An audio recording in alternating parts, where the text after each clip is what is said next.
नमस्कार, मी संस्कृती आणि आपण पाहत आहात नवा मराठा।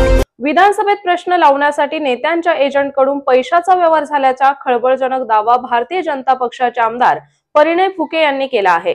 यामध्ये विरोधी पक्षातील आमदार आणि त्यांचे 7 ते 8 जवळचे कार्यकर्ते सहभागी असल्याचे सांगत याची ऑडिओ क्लिप मुख्यमंत्र्यांकडे सोपवली असून या संपूर्ण प्रकरणाची सखोल चौकशी व्हावी अशी मागणीही त्यांनी केली आहे। याबाबत सविस्तर माहिती अशी की भारतीय जनता पक्षाचे आमदार परिणय फुके यांनी केलेल्या दाव्याने राज्याच्या राजकारणात खळबळ उडाली आहे। विधानसभेत प्रश्न लावण्यासाठी नेत्यांच्या एजंटकडून पैशाचा व्यवहार झाल्याचा खळबळजनक आरोप परिणय फुके यांनी केला आहे। तसेच यामध्ये विरोधी पक्षातील आमदार आणि त्यांचे 7 ते 8 जवळचे कार्यकर्ते सहभागी असल्याचेही त्यांनी म्हटले आहे।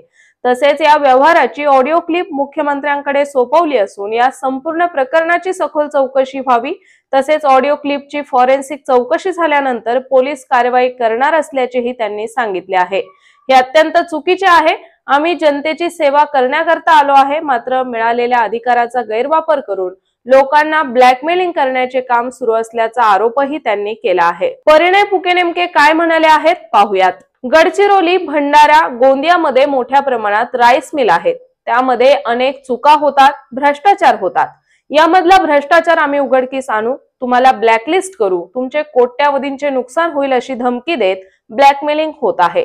आता सभागृहामध्ये गडचिरोली जिल्ह्यात 100 ते 150 राईस मिल्स पैकी निवडक 7 राईस मिलची नावे लक्षवेधीत येण्यात आले आहेत।